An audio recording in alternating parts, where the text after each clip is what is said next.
করব, দোয়া করার আগে কোনো নেক আমল করব, হোক সেটা নামাজ, হোক সেটা কোরআন তেলাওয়াত, হোক সেটা জিকির, হোক সেটা দান সদকা, যে কোনো নেক আমলের পরে আমাদের দোয়া করা উচিত। 2 নম্বর শর্ত, দোয়ার আগে ইস্তিগফার পড়া। আস্তাগফিরুল্লাহাল্লাযী লা ইলাহা ইল্লা হুয়াল হাইয়ুল কাইয়্যুম। নুজহাতুন নওয়াজির ফি আহওয়ালিল আকাবির নামক কিতাবের মধ্যে আসছে, হযরতে মুসা আলাইহিস সালাতু ওয়াস সালামের জামানায় এক সময় দুর্ভিক্ষ দেখা দিল। তো বনী ইসরাইল হযরতে মুসা আলাইহিস সালাতু ওয়াস সালামের নিকট আসলো, এসে বলল, ইয়া মুসা কালিমুল্লাহ, আপনি আল্লাহ তাআলার নিকট দোয়া করুন। মুসা আলাইহিস সালাতু ওয়াস সালাম বললেন, ঠিক আছে, তোমরা আগামীকাল আসো। হযরতে মুসা আলাইহিস সালাতু ওয়াস সালামের কথা অনুযায়ী 70,000 বনী ইসরাইল মুসা আলাইহিস সালাতু ওয়াস সালামের সাথে এক ময়দানে উপস্থিত হলো। উপস্থিত হওয়ার পরে মুসা আলাইহিস সালাতু ওয়াস সালাম সকলকে নিয়ে দোয়া শুরু করলেন। দোয়া করার পরে দোয়া কবুলের কোনো লক্ষণ দেখা যাচ্ছে না। অতঃপর মুসা আলাইহিস সালাতু ওয়াস সালাম বললেন, ইয়া আল্লাহ, আজকে কেন মুসার দোয়া কবুল হচ্ছে না? অথচ ওয়ালাম আকুম বিদুআইকা রাব্বি শাকিয়া, ওগো আল্লাহ, অথচ আমি কোনোদিন আপনাকে ডেকে নৈরাশ হই নাই।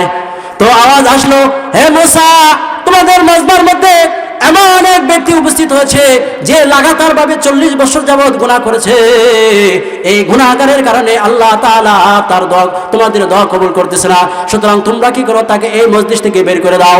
মজলিসের মধ্যে সময় স্বল্পতার কারণে বলতেছি তাড়াতাড়ি, মজলিসে সবাই এলান দিতে লাগলো, কে আসো যে 40 বছর যাবত তোমরা গুনাহ করেছো, তুমি গুনাহ করেছো, তুমি এখান থেকে বের হয়ে যাও।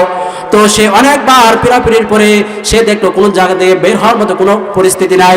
এখন যদি সে বের হয়ে যায় তাহলে সকলের সামনে সে কালারিং হয়ে যাবে, আর যদি বের না হয় তাহলে মুসা আলাইহিস সালাতু ওয়াস সালামকে ওহীর মাধ্যমে জানিয়ে দেওয়া হবে। তাই তিনি পেরেশানগ্রস্ত হয়ে গেলেন।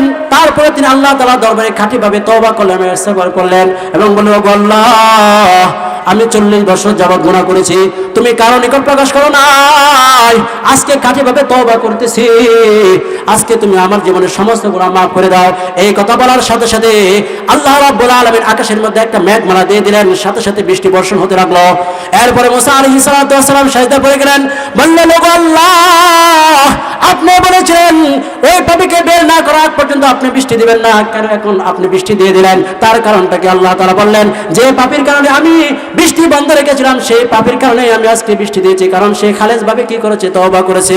তাই মুহতারাম হাজিরিন, আমাদের মৃত্যুবরণ করতে হবে, মৃত্যুর আগে আমাদের খাঁটিভাবে তওবা করে যেতে হবে। মৃত্যুর স্বাদ সকলকে আস্বাদন করতে হবে, কারণ আল্লাহ তাআলা বলেছেন, কুল্লু নাফসিন যায়িকাতুল মাউত। হঠাৎ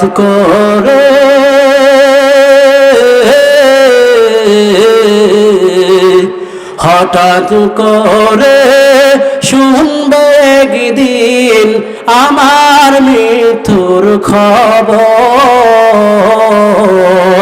কেঁদে কেঁদে আসবে সবাই দিতে আমায় কবর, দিতে আমায় কবর। লাশটি আমার থাকবে পড়ে, লাশটি আমার থাকবে পড়ে বাড়ির আঙ্গিনায়। মুখের কাপড় উঠাই সবাই কাঁদবে যে হায় হায়। ওরে কাঁদাতে লাভ হবে না, এই কাঁদাতে লাভ হবে না, ভয়ঙ্কর বড় ওই কবর। এই দুনিয়া পরীক্ষার হল, রাখলি না রে তুই খবর। এই দুনিয়া পরীক্ষার হল, রাখলি না রে তুই।